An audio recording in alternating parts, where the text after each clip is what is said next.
Tapi Jawa dia tak buat Melayu. Kan?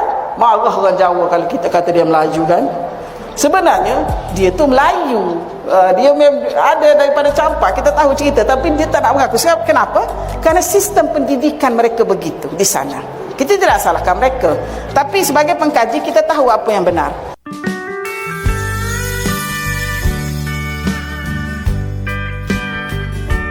Assalamualaikum warahmatullahi wabarakatuh. Halo teman-teman, jumpa lagi di channel ini.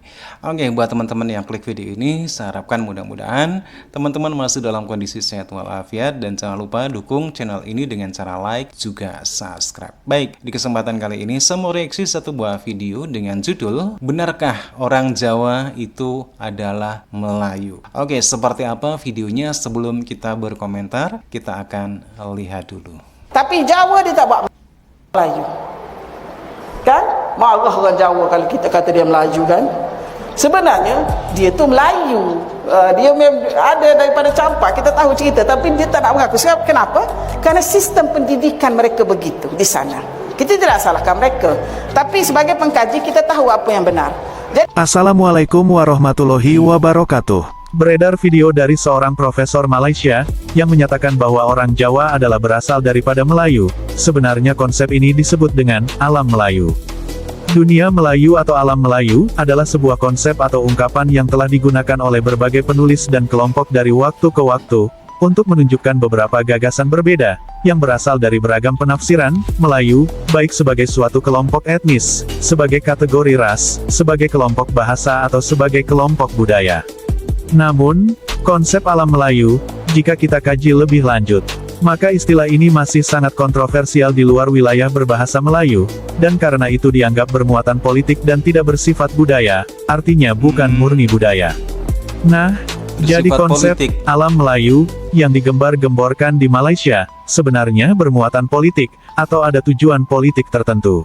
Ya, Juga, mengapa kita orang Indonesia tidak pernah diajarkan konsep alam Melayu ini? Peradaban yang Dalam luar biasa, video tadi, hebat. Profesor Dr. Soleha Yaakob seolah-olah menyatakan bahwa pendidikan kitalah yang sebenarnya keliru.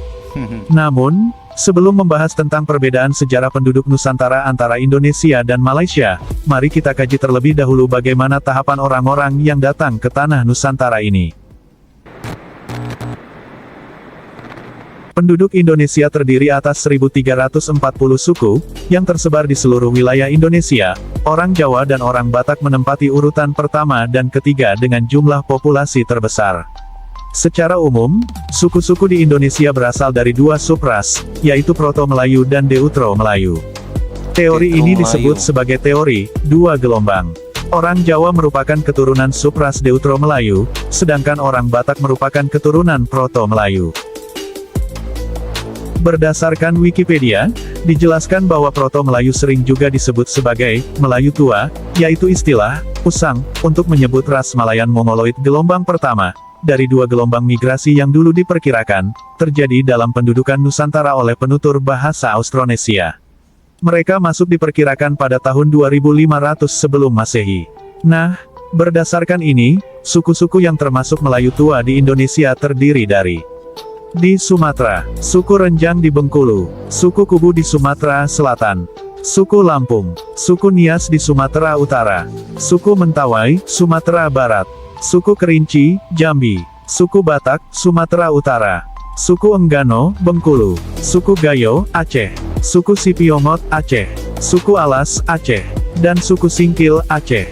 Di Kalimantan, suku Dayak, Kalimantan. Di Indonesia Tengah, ada suku Toraja dari Sulawesi Selatan, suku Minahasa dari Sulawesi Utara, suku Sangir dari Sulawesi Utara. Melayu Detero atau Melayu Muda adalah istilah usang yang pernah digunakan untuk populasi yang diperkirakan datang pada gelombang kedua setelah gelombang pertama dari Melayu Proto.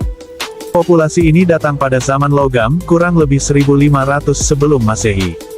Suku bangsa di Indonesia yang termasuk dalam Melayu Muda adalah Aceh, Bali, Betawi, Jawa, Makassar, Melayu, Minangkabau, Sunda, Bugis, dan Madura.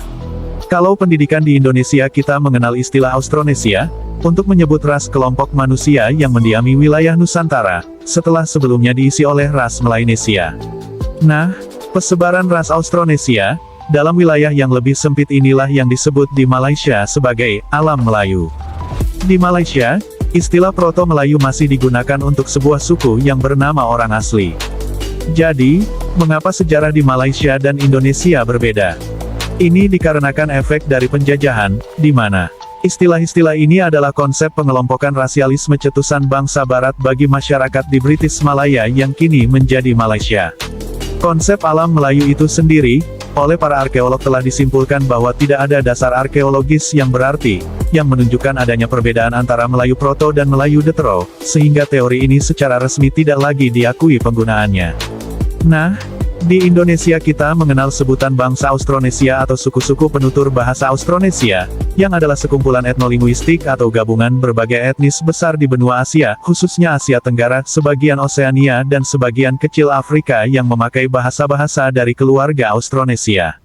Adapun mereka saat ini meliputi penduduk asli Taiwan, kebanyakan kelompok etnisnya berada di Filipina, Malaysia, Timor Leste, Indonesia, Brunei, Kepulauan Cocos Keeling, Madagaskar, Mikronesia, dan Polinesia, serta suku Melayu di Singapura, suku bangsa Polinesia dari Selandia Baru dan Hawaii, dan orang non-Papua di Melanesia. Mereka juga ditemukan di kawasan Patani di Thailand, kawasan Cham di Vietnam dan Kamboja, dan kawasan Hainan di Tiongkok, sebagian Sri Lanka, selatan Myanmar, ujung selatan Afrika Selatan, Suriname, dan sebagian kecil Kepulauan Andaman, Kepulauan Cocos atau Keeling, dan Pulau Natal serta Australia. Kawasan yang diduduki oleh suku bangsa pemakai bahasa Austronesia, secara kolektif dikenal sebagai Austronesia. Kebanyakan orang Austronesia memiliki penampilan serupa seperti kulit berwarna muda sampai coklat, dengan rambut lurus, keriting ataupun bergelombang. Sekarang kita kembali ke tanah Melayu. Penjelasan ini berawal dari munculnya istilah ras Melayu pada akhir abad ke-18, yang dipopulerkan oleh para orientalis untuk menggambarkan masyarakat Austronesia dalam arti yang lebih sempit. Jadi, masyarakat Austronesia yang terletak di Asia Tenggara inilah yang dimaksud dengan dunia Melayu tersebut, di mana ini telah digunakan sebagai sinonim untuk Sprachraum Melayu, mengacu pada negara-negara dan wilayah berbahasa Melayu di Asia Tenggara, di mana standar bahasa Melayu yang berbeda adalah yang utama, bahasa nasional atau variasinya merupakan bahasa minoritas yang penting, mencakup Brunei, Indonesia, Malaysia, Singapura dan Thailand Selatan, dan kadang-kadang digunakan secara bergantian dengan konsep Kepulauan Melayu dan Nusantara. Nah, di Wikipedia dijelaskan bahwa penutur bahasa Melayu, yakni masyarakat dan negara yang menggunakan bahasa Melayu atau Indonesia sebagai bahasa ibu mereka, atau mengakuinya sebagai bahasa resmi, berjumlah sekitar 330 juta orang, yang diproyeksikan pada tahun 2025. Nah, jadi inilah alasan mengapa Malaysia menyebut bahwa penutur bahasa Melayu berjumlah lebih 300 juta penutur, sebagaimana berita berikut. Ya, bahasa Melayu kini diangkat sebagai bahasa kelima terbesar di dunia dengan lebih 300 juta penutur. Malah seawal kurun ke-15, dinasti Ming di China telah menubuhkan jabatan bahasa asing dengan bahasa Melayu sebagai komponen utama. Beberapa tenaga pengajar pengajian bahasa Melayu di Beijing Foreign Studies University BFSU yang ditemui juga mengakui bahasa Melayu bukan saja indah pada bahasanya, malah makin mempunyai nilai di mata dunia. Dan, seperti yang telah dijelaskan sebelumnya, bahwa konsep dunia Melayu, itu bermuatan politik. Penulis modern dalam studi Melayu seperti Vivienne Wei, dan lainnya memberikan definisi yang lebih sempit, sehingga mereduksi konsep tersebut menjadi bidang politik dan budaya.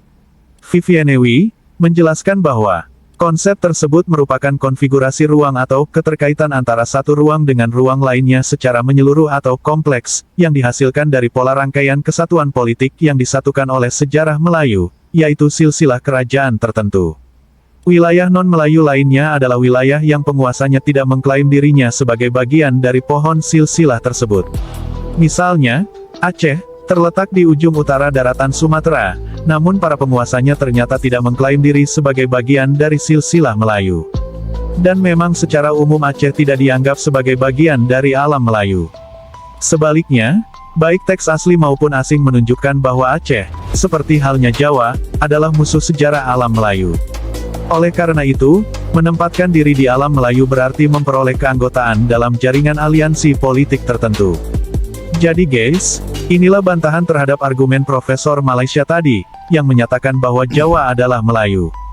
Dan sekaligus klarifikasi bahwa pendidikan kita telah mengajarkan sejarah yang benar, yang bertentangan dengan konsep alam Melayu.